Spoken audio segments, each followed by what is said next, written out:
Thank you for joining us tonight. My name is Stavroulis Avellidis, and I'm the Executive Director of the Nassau County Medical Society and the Nassau Academy of Medicine. With me, I also have Alexa Kober, our Communications and Membership Associate. For housekeeping purposes, please note that all participants will be on mute during the presentation. If you would like to pose any questions to our guest speaker, please type them in the chat box and he will answer them accordingly. Our guest speaker tonight is Dr. Aaron Glatt. Dr. Glatt is board certified in internal medicine and infectious diseases. Dr. Glatt is chairman of medicine and chief of infectious diseases, hospital epidemiologist at Mount Sinai, South Nassau, and a full professor of medicine at the Icahn School of Medicine at Mount Sinai. A spokesperson for the Infectious Diseases Society of America, he previously was the president and CEO of St. Joseph Hospital, executive vice president at Mercy Medical Center, and associate dean at New York Medical College. He recently received the 2020 New York American College of Physicians Laureate Award and was named a Master of the American College of Physicians. A graduate of Yeshiva University, he received his MD from Columbia University and did an internal medicine residency, chief residency at Brookdale University Medical Center, and a fellowship in infectious diseases at SUNY Health Sciences Center in Brooklyn.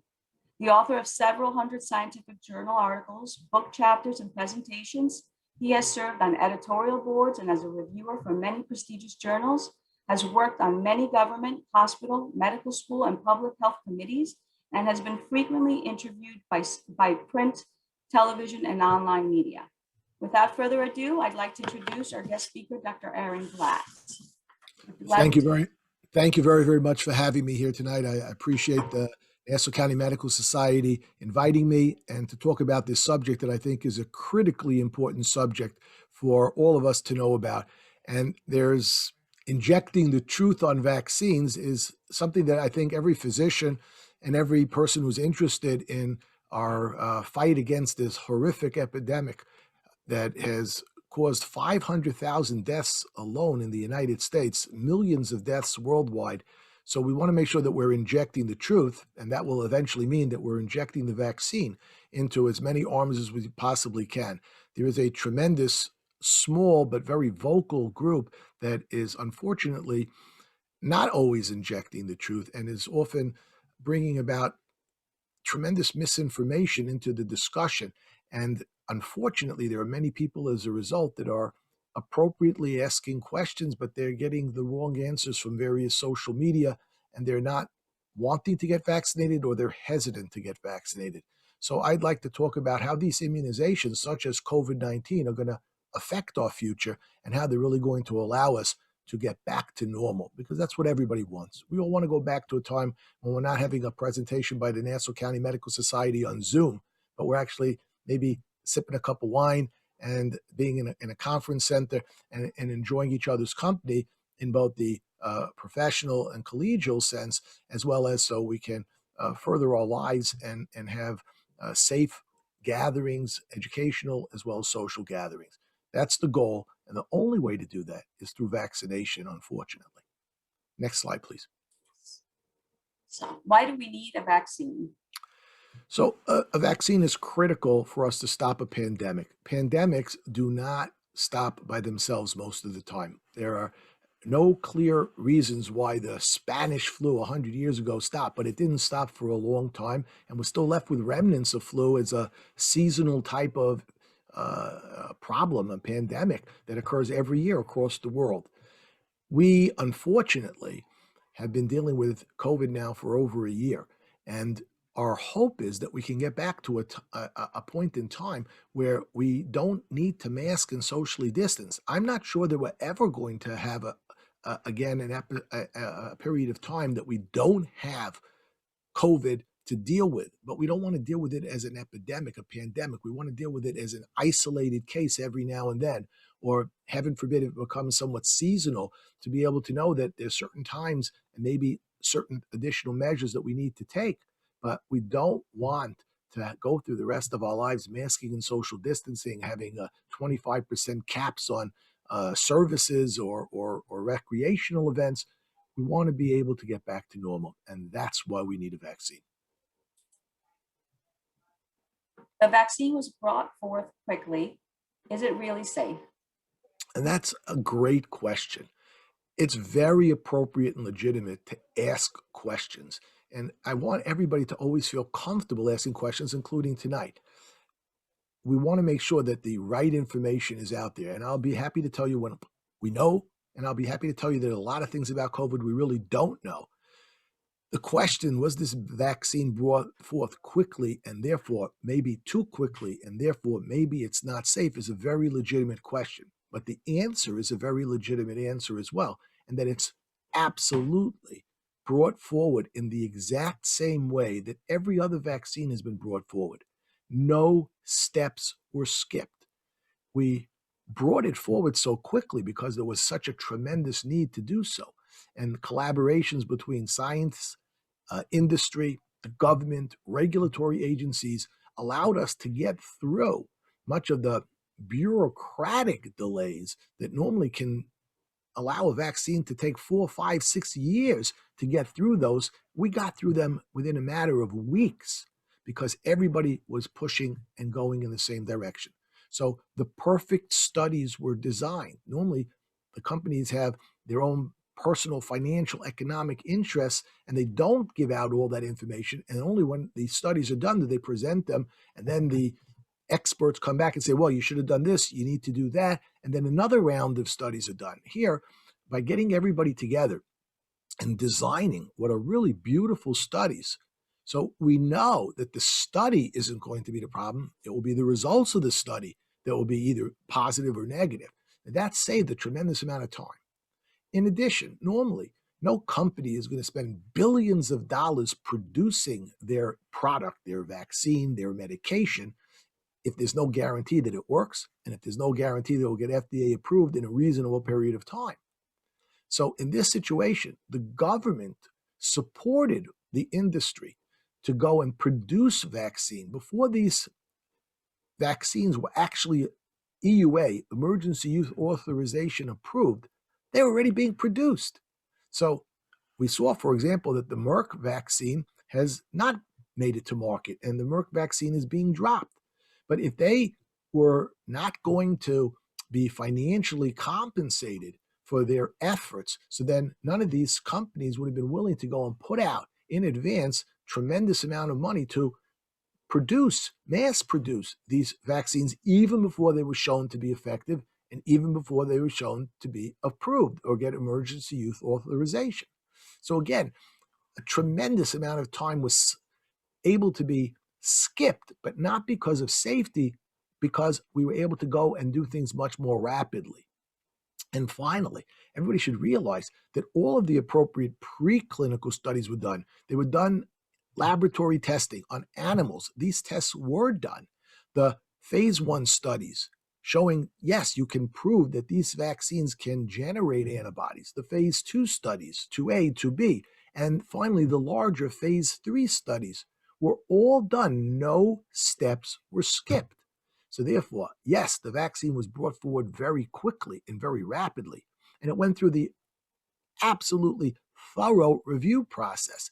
The Advisory Committee on Immunization Practices looked at the data. There was no guarantee that it would go through. The FDA looked at the data. Independent scientists who had actually no financial concern, no academic concern, no rights of any financial or other benefit, professional benefit would accrue to them by reviewing this and saying it was safe or it wasn't safe. All of those steps were taken. So yes, the data is reliable as much as any other data that we have. And you have to know vaccines have been around for over 100 years. So we know a lot about vaccines, and no steps were skipped. Next, please. Why so many vaccines? What's the difference? So I think this is really actually a great question as well. And it's a very, very important that we do get so many vaccines. If we, for example, only had the Pfizer vaccine, that was the first one, so we'll use that. So Pfizer can produce 5 billion doses of their vaccine within a couple of months. So while anybody who got that vaccine might have benefit from it, the vast majority of people in the world would not. And one of the reasons that we need to vaccinate the whole world is because the concern that you'll develop, as we're seeing, variant strains. We have one now in California. We know about the UK strain, the South African strain, the Brazilian strain. So all of these different strains will potentially develop and be of different levels of concern until we get everybody vaccinated and we can really stop this from being a worldwide pandemic and being an occasional type of a illness in some people that aren't yet vaccinated. So therefore, we need many vaccines. We're thrilled that the Chinese have 3 vaccines. We're thrilled that the Russians have their Sputnik 5. Each of them has presented some data to suggest that their vaccines are very good. And we need these hundreds and hundreds of millions of additional doses of vaccines to go to those countries as well as to many other countries in the world. So let's talk about what types of vaccines we have. Right now, we have the 2 that are emergency use authorized in the United States, and that's the Pfizer-BioNTech and the Moderna.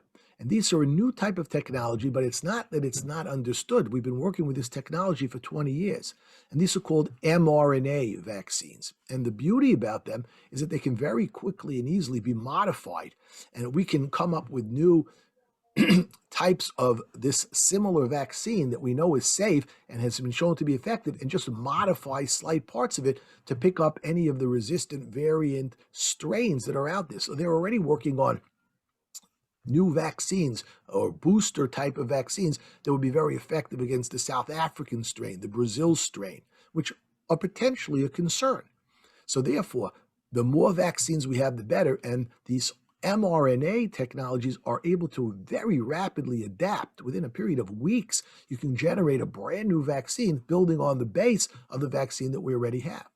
And these mRNA vaccines are just that. You encase them in a lipid envelope. It allows it to get into the body. The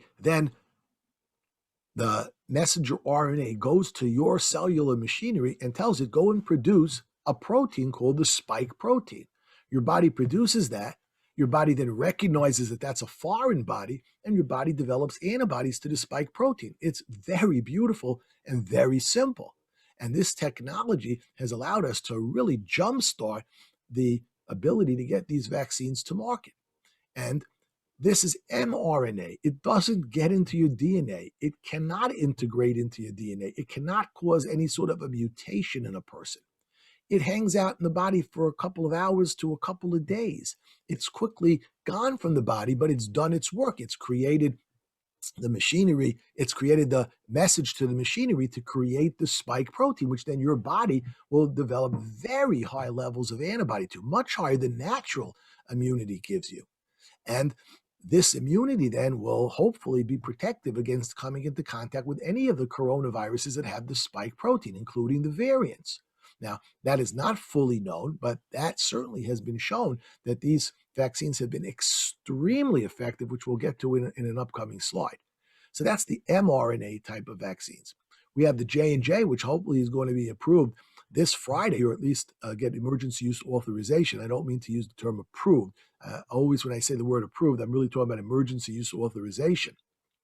And this vaccine from J&J is really the standard way that we've been making vaccines, and that's to take a human adenovirus and kill it, but add to it the spike protein. So you inject that into a person. It's impossible to get COVID from the mRNA vaccines. It's impossible to get COVID from this dead virus with the spike protein on it, and the body makes antibody to the spike protein.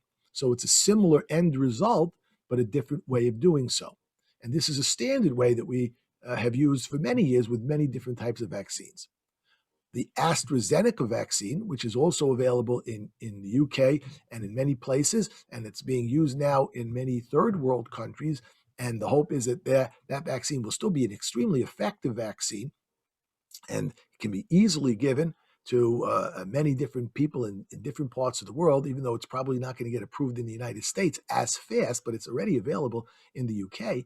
So this AstraZeneca vaccine works with a chimpanzee adenovirus. So it's a slightly different format. The Novavax vaccine is injecting the actual spike protein. You actually give the protein. So it's another mechanism. And the Novavax technology is also brand new. And they have also published their preliminary data, which looks very, very good. There are other types of vaccines as well. So they're different in terms of how they go about making the body produce antibody against the COVID-19 spike protein. But the fact that we have many of them is a good thing. So in case one doesn't work, as I mentioned, the Merck vaccine did not work so well. So it's obviously not being used. So these other vaccines, and there are many more in the pipeline, will allow us to vaccinate many more people. We're expecting now, with the J&J hopefully being approved this Friday, to probably have 500 to 600 million doses by the summertime to be able to vaccinate every single person in the United States. And I hope that that will be every adult person in the United States. I'll talk more about children, but we don't have yet a lot of information about the vaccines in children, but the information that we do have now is extremely promising. Next question. What is the efficacy of the different vaccines? So these vaccines are unbelievably effective. I think people have to realize that if you had asked me, you had asked all the experts a year ago, if we could have a vaccine that was 60% effective, would you take it? And we'd say, absolutely. It would be phenomenal. Think about the 500,000 people, heaven forbid, who've passed away. And how many more could pass away if we don't have a vaccine, heaven forbid. If you told me you had something that was 60% effective, we'd have jumped at it. Guess what? The mRNA vaccines are well over 95% effective. Now, that sounds phenomenal, but it's actually underselling how good these vaccines are, because there aren't reports right now of anybody dying of COVID who's gotten both doses of either the Moderna or the Pfizer vaccine. There's a tremendous experience now in Israel. Israel has vaccinated almost half of its entire population. That's Israelis, Arabs, Bedouins, anybody else living in the country. They're all eligible and all are getting the vaccine. And they have tremendous results. They have had no deaths, not one death in a person who's had both doses of the COVID vaccine and had a significant period of time afterwards, about 2 weeks of time. They've had extremely few hospitalizations in that group. So this is a phenomenally effective vaccine. In the non-vaccinated part of the country, there still is a pandemic going on. So you can't say, well, their numbers are going down. That's why nobody's getting it, nobody dying. No, the numbers aren't going down in the non-vaccinated group. So this is extremely efficacious. And it's in older people as well as younger people. It's in obese people as well as in non-obese people. It's in people with all of the different risk factors for severe COVID. So this is a phenomenally effective vaccine. Now, the data on the J&J is just being released, and they have also shown that nobody has died. Everybody's focusing on some of the numbers that are out there. I think it's making a mistake. Nobody who got the J&J vaccine after a certain period of time died of COVID. In the placebo group, I think they had 16 deaths from COVID. So this is a phenomenally effective vaccine as well. And it certainly had tremendous benefit in preventing very severe illness. If you, thank God, don't die from COVID, nobody wants to be intubated. Nobody wants to be having difficulty breathing for weeks with COVID. So their vaccine has been shown to also be extremely effective in preventing very severe disease. Now, all of the data is being released right now. We also are seeing that it does show some evidence that it's effective against the South African variant. Maybe not as effective as against the earlier variants of COVID, but that's a wonderful thing to know that it has efficacy against the South African strain as well. So with all of these different vaccines having different mechanisms, they're going to have different efficacies. But what's beautiful is that the Moderna and the Pfizer, they did the exact same study, totally independent, and they had the exact same efficacy. Really, unbelievably similar studies done with similar but not identical vaccines, and they had wonderful, wonderful results. This is an extremely good group of vaccines. Next question. What are the safety data? What are the short and long-term side effects? So that's always of critical importance. Nobody wants to take a vaccine that, well, maybe will prevent you from dying from the disease, but you might die from the vaccine. So in the studies that were done, detailed good studies, and we have to realize that most vaccines, the complications are immediate or in the relatively short period of time afterwards. Historically, with 100 plus years of experience, there are very, very few long-term side effects. Almost all of the side effects are acute allergic type reactions or within a day or two type of reactions that are inflammatory. You do get some side effects in the next week, 2, 3, 4 weeks, but almost all side effects are within the first 6 weeks. So in the studies that were done, large studies with both Moderna, Pfizer, and now with J&J, they had extremely good safety data. Now, we've seen subsequent, we've had about 50 plus million people that have been vaccinated with the Pfizer and Moderna vaccines. And we haven't had any real changes in those wonderful short-term side effects. Now, we have 6 months experience now. We don't have 6 years experience, but there is no reason to think that the mRNA is going to do something on the long-term basis when it's gone from your body in a very short period of time. And all it's done is produce spike protein and spike protein antibodies, which natural COVID certainly does. And there is no expectation that the long-term safety data will be in any way significant or severe. I cannot guarantee that, but I can guarantee that, unfortunately, tragically, people are dying today at great high rates. Thank God, not as bad as it was a month ago, but the people in the United States are still dying at very high rates. If we could get those people vaccinated, the studies all show that nobody dies if they've been doubly vaccinated. And that's critical. Now, the J&J, I say doubly vaccinated, that's the Moderna and Pfizer. One of the big advantages of the J&J is that it's a single dose. So I think that the safety data are excellent. There was a lot of talk about anaphylaxis. Not one person in 50 million has died from anaphylaxis to the Moderna or the Pfizer. There have been a handful, probably about 50 or 60 in the first 10 or 15 million that had significant anaphylactic reactions. The majority of them were easily treated with EpiPens. Some of them required hospitalization, and even a handful required intubation. But I know that's a serious concern, but you're dealing with 50 million plus doses. And if only a handful, you're literally talking about a handful of people of the 50 million had a significant anaphylactic reaction, none of them died from it, and all of them are doing okay, that is a phenomenal safety record. Next question. Can certain special groups, pregnant, chemotherapy, radiotherapy patients, etc., safely take this vaccine? So this is a good question, and the answer is yes. Everybody. There is the only contraindication to this vaccine is if you've had an allergic anaphylactic immediate reaction to the first dose of the vaccine. Then don't take the second dose of the vaccine.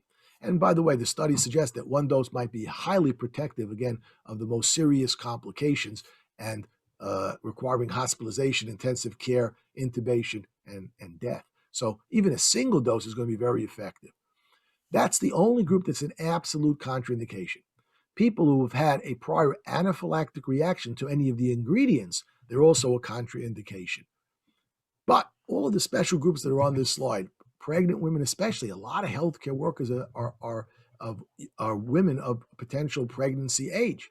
That's the nature of healthcare. A lot of nurses, a lot of other healthcare workers, doctors, respiratory therapists, pharmacists. So it's probably well more than 50% are women. And many of them have been pregnant and have taken the vaccine. So in the original studies, you weren't allowed to be in the studies if you were knowingly pregnant. That was an exclusion criteria, not for any medical reason. That was a legal reason. People that do these studies don't want to get into trouble with a pregnant woman, heaven forbid, having a complication. So they're often excluded from these studies, but for no reason, not because there's any suspicion that this is going to cause miscarriages. And we now have at least 10,000, probably much more than that, pregnant women in the United States that have been vaccinated and no problems have been identified. Now, I will tell you that, heaven forbid, you get COVID when you're pregnant. We have taken care of patients who've required ECMO who are pregnant. There have been deaths in pregnant women or women who recently delivered who had severe COVID. So pregnancy is an increased risk group for COVID. So therefore, pregnancy is an especially important group of patients that should get vaccinated. Likewise, all of these other patients in these, quote, special groups are very sick, and therefore they're more likely to run into trouble if they were to get COVID. And that's why they, more than a healthy person, should be taking these vaccines. There is no evidence to suggest that these vaccines will be harmful to these patients. The only question for some of them is, will they mount a good immune response? But not because of danger. The question is, will they be as effective as we'd like them to be? And there are no data, there's no evidence to suggest that that is not true. They are effective in these groups. Next slide. Who should not take this vaccine? So I think I answered this one already. It's really only people that had a major anaphylactic reaction to either a component of the vaccine. There is a polyethylene glycol is a component, so that is a well-known allergenic agent. That if you've had a prior reaction to that of anaphylaxis, you should not take this vaccine. And likewise, if you had an anaphylactic or what we call an immediate reaction within the first 2 to 4 hours of having hives or having facial swelling, having significant difficulty breathing, absolutely do not take the second dose of this vaccine. However, if you have other types of severe anaphylactic reactions, you have a horrible peanut allergy, you have other food allergies, you can take the vaccine. That's not a contraindication. You should certainly let the vaccine site know. You should stay there for a 30-minute period of time rather than 15 minutes, but it's not a contraindication. Will the vaccines work against the variant strains from the UK, South Africa, Brazil, now California, or any of the others? So that's the million-dollar question. So the data that we have say yes, and only the question is how much so. Certainly against the UK strain, I feel very comfortable staying because in Israel, 80% of their virus right now is the UK strain, and they've had phenomenal results with the Pfizer vaccine. So I think the UK strain, I think the answer is clearly yes, these vaccines work. Against the South African strain, we do have some evidence from the Novavax as well as from the J&J that it definitely has efficacy against it. The question is, will it have the same efficacy? It seems to have slightly lower efficacy than the original strains, the non-variant strains, we'll call them, that have been around for a while.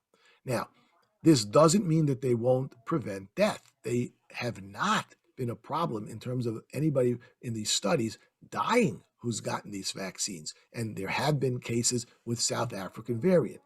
But it's too early to say, will this be effective in preventing the South African variant from continuing to spread? Will they get mild disease and they'll still be contagious? That still remains a little bit unknown. But at the present time, they're working on additional vaccines against these strains, and it would be very simple to make, and probably they'll be available in September to have FDA approval or, again, emergency use authorization for these new mRNA vaccines against some of these strains, South African, Brazil, California strains. Will there need to be booster doses? So that really ties into what I just said. I would say that based upon the antibody levels and based upon what we know about vaccines in general, I don't think that this will require to have a yearly vaccine at this point in time. The question will be, will there need to be booster doses really for the variant strains to pick up, like we give flu? Every year we give a slightly different flu vaccine. So that's to pick up additional strains. That might be a possibility, but it's too early to say.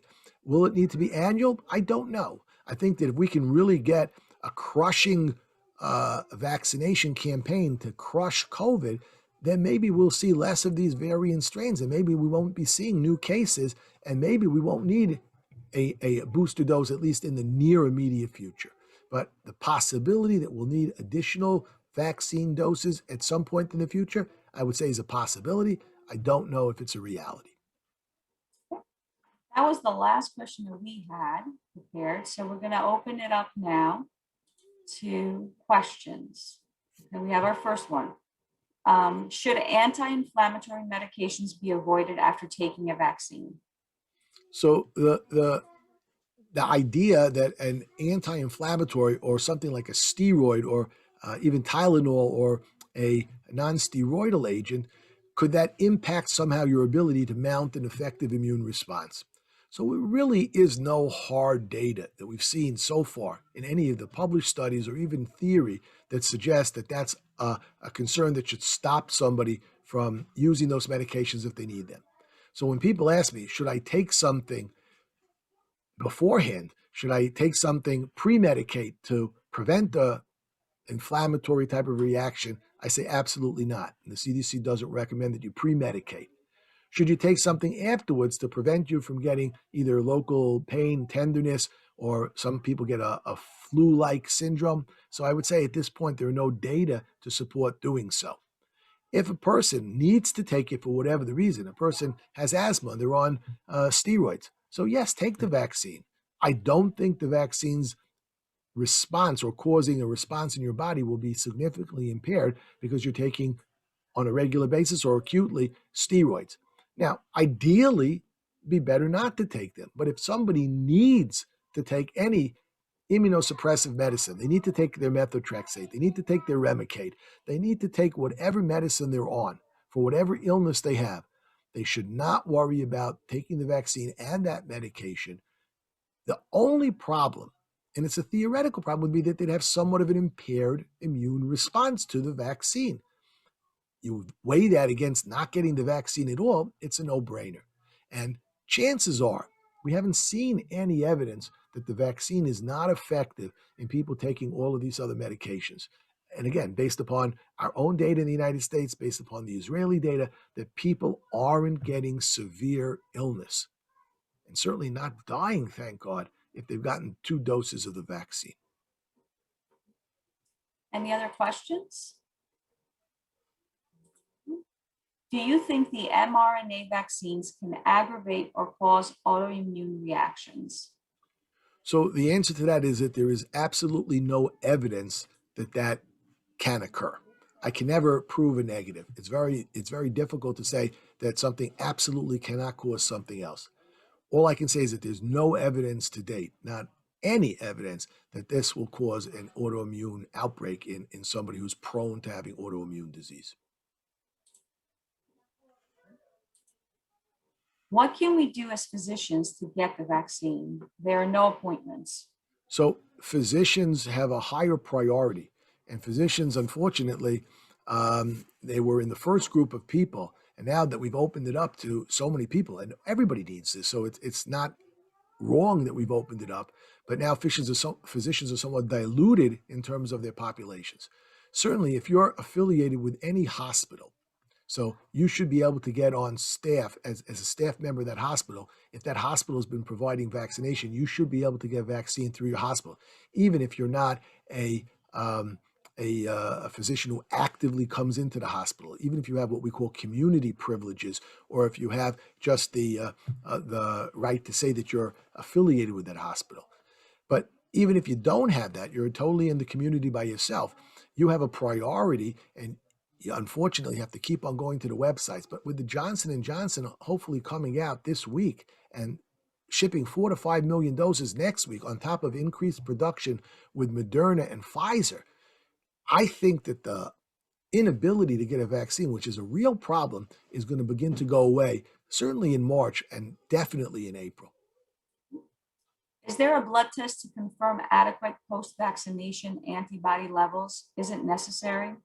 So I'll answer that second part first. It is absolutely not necessary. We do not recommend that you check antibodies. Unfortunately, many doctors do, especially doctors. And they're checking the wrong antibody usually. And then they call me up, I didn't have antibody. I got 2 doses. How come I don't have antibody? Well, they didn't check for the spike protein antibody. The tests that are done by various laboratories don't all test for the same thing. And they're not all the same level. And they're not all the same quality. So I do not recommend that people check for antibodies. I did not check myself for antibodies after I got vaccinated. Now, if you do check for antibody, which I'm saying you should not do, but for whatever the reason, you need to check for whatever medical reason, so then you will not expect to get antibodies to anything other than the spike protein from the vaccine. If you have natural COVID, you can check for antibodies to different components of the COVID-19 virus. Why can't you get the vaccine if you had the antibody treatment? So when you're giving people monoclonal antibody, you're basically giving them antibody. And now if you were to present them with COVID or present them with a vaccine, you would hopefully eradicate the inciting agent, either the virus or the vaccine, with the antibody, the monoclonal antibodies that you got. And therefore, your body will not have a chance to make appropriate antibody on its own, because essentially you've been giving passive immunity. That's why we give gamma globulin sometimes to people that get stuck with a needle, get into certain exposures to viruses, and they don't have natural immunity. We give them gamma globulin. But then we tell those people, don't get a vaccine because the gamma globulin may prevent your body from mounting a good response to the vaccine. So that's why we tell people, if you've had monoclonal antibodies, the Regeneron product or the Lilly product, don't go get vaccinated for 90 days. That number is made up, but I think it's a reasonable number. And we've used the same approach when somebody, let's say, is exposed to measles. So we give them measles gamma globulin. So we tell them, don't get vaccinated for measles for a period of time. Any worries about vaccine and future pregnancies? So there is zero evidence. Again, it's an internet mistruth that one person who's a former Pfizer employee, so that got a lot of attention, that has absolutely no evidence to support that it causes infertility. And I absolutely recommend strongly that any woman take this vaccine and not be concerned about it developing infertility. I will tell you that there's evidence that COVID can cause infertility. Certainly, there's studies done on male sperm that seems to suggest that COVID might be able to impair their ability to function. And certainly, if there's severe illness, either a woman who's pregnant or a woman who is eventually wanting to get pregnant, and they either die or they get serious illness and they have hypoxia and they have damage to various parts of their body, those are things that I would be very, very concerned about, and not this absolutely theoretical, non-proven, and the theory behind it is really not very good to suggest that there's any concern about infertility. And again, this isn't Aaron Glatt talking. This is the American Society of Reproductive Medicine talking, the American College of Obstetrics and Gynecology, the American Society of Maternal Fetal Health. All of these societies say that none of these are contraindications to getting vaccinated, including pregnancy. And the WHO, which made a terrible mistake in originally coming out against it, quickly retracted and said that pregnancy is not a contraindication, and that certainly any healthcare worker or people that are exposed to other people in life, you're exposing yourself potentially to COVID, absolutely, in my opinion, should get vaccinated. If someone has had COVID, should they have one vaccine dose or two? So that's an interesting question. The official response from the CDC is that they still should get 2 doses. When you should get those 2 doses, there's again, not clear. Some suggest as soon as you're asymptomatic, as soon as your illness is resolved, you can go get COVID, go get the vaccine. Others suggest, CDC approves both approaches, wait 90 days for the similar reason that you already have antibody present. You may not mount the great antibody response to the vaccine. I think either approach is fine. Whatever you do in that situation is fine. If Now, doctor if, and one, if, one- one- oh, one- sorry. one- let me one last point. If you've had COVID, there are data to suggest that you might be able to just get by with one vaccine. That's because you do mount significant, it's a booster, and you mount a very good response. There are papers out there that suggest that, but we don't know that for certain. And the official CDC recommendation is still to get 2 doses of vaccine. And I tell people it's not going to really hurt you. The question is, how much help will it really provide? If doctor and patient have had 2 vaccines each, do they wear masks and keep social distance? So the answer to that is, unfortunately, at this point, yes, in public. With the concern about resistant strains, more potential for them being infectious, for them not really responding to both natural immunity and possibly vaccine-created immunity, there is a concern that somebody could potentially still get COVID and transmit it. Likewise, there is a concern.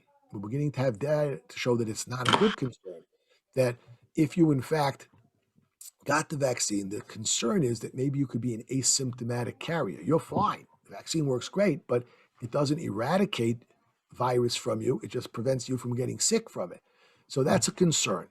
We're beginning to get data to show that that's much less of a concern than we originally had postulated. It always was a theoretical concern. And I think as more time goes by, we'll certainly know the answers to some of these questions. So for the present time, we're recommending in public to mask and social distance. But however, when people are getting together with their immediate family, grandparents with grandchildren that they were previously afraid of hugging and kissing because of the concern that they'll get COVID from them. So if the grandparents are vaccinated and the children are healthy, even though they're not vaccinated, and even though they're going to school, I think that's a reasonable situation for them not to mask and not to go and distance and to hug your grandchildren, which I've had the pleasure of doing since I've been vaccinated. Are there Are there ways to test for allergy to polyethylene glycol prior to vaccinating a person who's concerned about the allergic risk? So yes, there are, and most immunologists can handle that for you if somebody does have a prior reaction. I would not recommend doing that if somebody does not have a prior reaction. If you've had a reaction in the past to any injectable type of medication, or you've been told, for whatever the reasons, you have a reaction in the past to polyethylene glycol, PEG, so then go to an immunologist and have them test you for it. Which of the vaccines do you prefer if you have a choice of the various types? I prefer the one that the doctor is about to give me. There is no difference. At this point in time, zero difference between the Moderna and Pfizer. There are advantages and disadvantages for the J&J. It may not have the same efficacy yet. We really don't know, but it's a single dose. There's ease of giving it out. If there's a more rapid supply of it, you have to remember, these vaccines don't have to be perfect. If we got into everybody's arm a vaccine that was 60% effective, we would eradicate this monster pandemic. We need to get vaccine into people's arms. I really have zero preference at this point in time what somebody would get vaccinated with. Get vaccinated. You get your hands on the Sputnik 5, take that one. I know I've been asked that question by people in other countries who are either U.S. citizens and they're in those other countries and they have the availability of getting some of those other vaccines. Should they wait till they come back to the United States? So my answer is no, based upon some of the data that's been shown. I think it's reasonable. You're at great risk in some of these places of getting COVID. I wouldn't bring the Sputnik 5 into the United States at this point in time because we haven't seen the data. But we are going to need those types of vaccines from Russia and from China and from other places in order to vaccinate the entire world. So again, I'm very excited and hopeful that these will in fact be useful, very important vaccines for the world. How long should one wait after they have had a COVID infection before getting vaccinated? So I mentioned that there's two thoughts on this. You could either get vaccinated right away when your symptoms are resolving, your fever's gone away. That's perfectly acceptable according to the CDC. And the alternative approach, which I personally favor, is to wait 90 days. But neither one is right, neither one is wrong. Are any companies planning to apply the mRNA technology to the seasonal flu vaccine with the hope it would be more effective? Yes, absolutely. And I think some of the other technologies, the Novavax protein vaccine, they've been working on the flu and they stopped working on the flu to work on COVID. So I think that these new technologies open up a whole new vista in terms of good, effective vaccines. We don't have a good vaccine against tuberculosis. We don't have a good vaccine against malaria. We don't have a good vaccine, no vaccine against HIV. So these new technologies might be the silver lining in the cloud of COVID, in that if they allow us to go and develop vaccines against illnesses that we previously have been unsuccessful against. So this could be really a game changer in terms of vaccine technology. Any worries about people with ulcerative colitis or Crohn's to get vaccines? No, I think the risk or the concern would be, again, if they're on Remicade, if they're on some other monoclonal antibody or other steroids or other medications, would that impair their ability to make an effective immune response? And I think the answer to that is no. But I don't think there's any danger in getting the vaccine. And certainly, whatever benefit the vaccine might provide them, I think it will provide excellent benefit. But even if it only provides partial benefit, that would be wonderful. Do you concur with Dr. Osterholm that there will be another resurgence once the UK variant is more widespread? So I think that's not an answerable question. I think if we had no vaccine and if people ignore masking and social distancing advice, so then yes, I think his answer is absolutely correct. But I don't know what he said when he said. Did he include the fact that we have, hopefully in the next month, a significant percentage of the United States population will be vaccinated? We're vaccinating now 1.5 to 2 million people a day, and that number will go up. We have the capacity to do much more than that. So if we could, vaccinate, let's pick a number, 2 million over the next 30 days. So we've just vaccinated another 60 million people in the United States. These are people that now will not be spreading. So you're impacting tremendously the spread of any variant strain.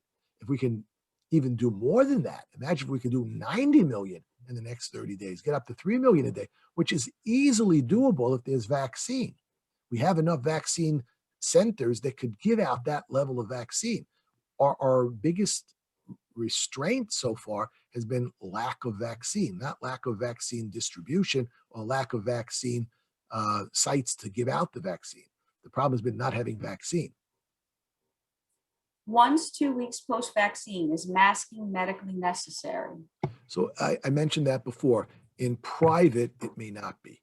In public, I think, yes, that's the absolute still requirement that you need to go and still wear a mask and social distance, which is not the end of the world.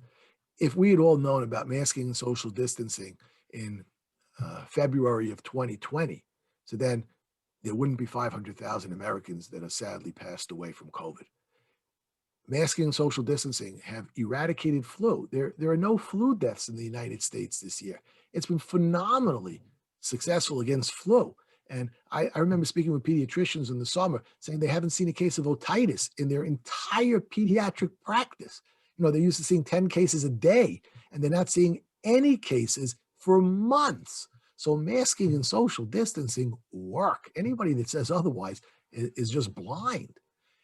They're not the most comfortable thing in the world. COVID's also very uncomfortable. Seeing somebody dying, unable to catch their breath from COVID is quite uncomfortable.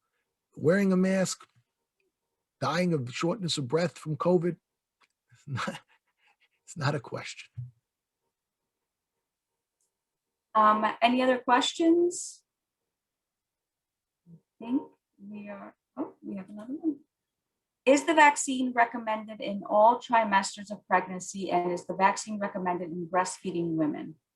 It's also great questions. So the answer to both is absolutely yes.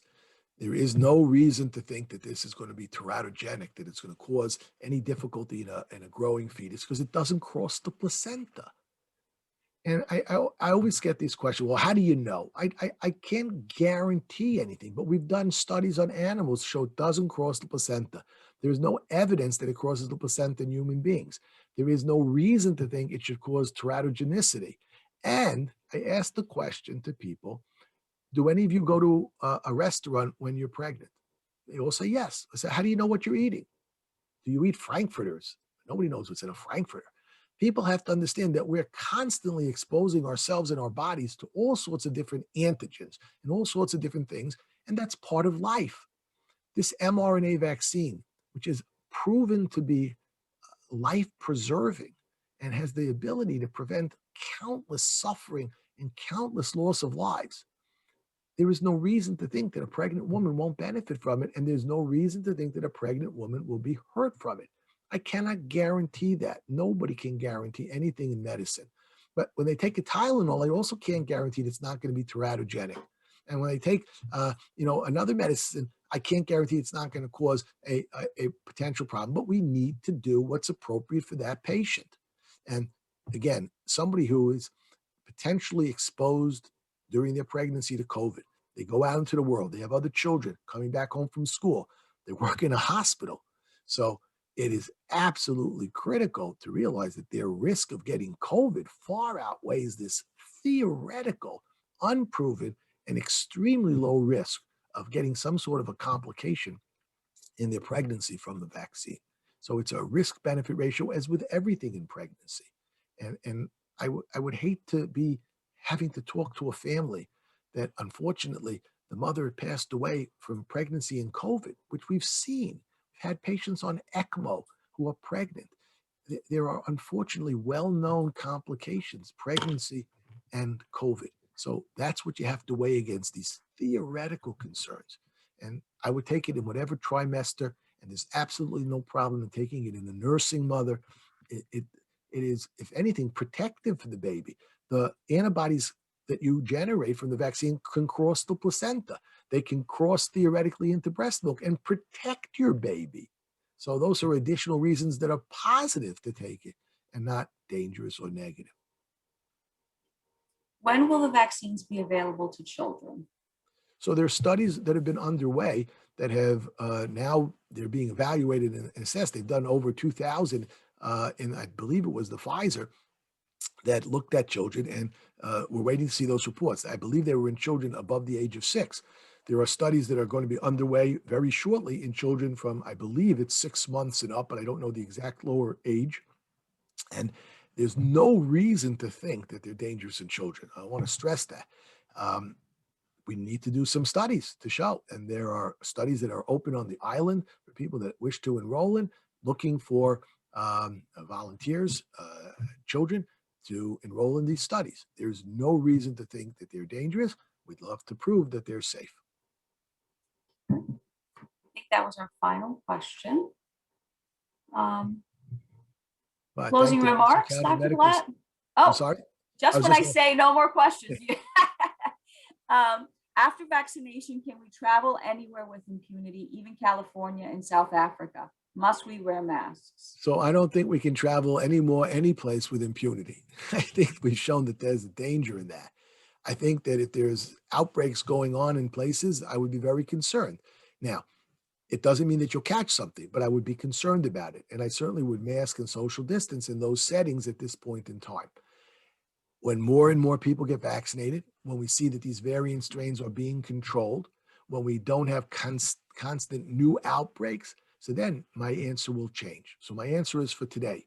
I don't know what my answer will be tomorrow, but my answer is for today that we still need to mask and social distance. My hope is that by the summertime, maybe with many, many, many more people vaccinated, and we see a tremendous decrease in the incidence of COVID, and we don't see the spread of these variant strains taking over and causing reinfection in people that had natural COVID the first time. So then my answer might be that maybe we won't need to mask and social distance in that setting. Any other questions?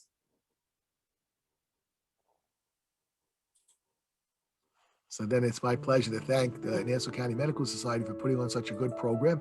I think these programs are critically important for physicians and lay people to hear and ask questions. Hopefully I've given you some good answers, and we can get everybody vaccinated.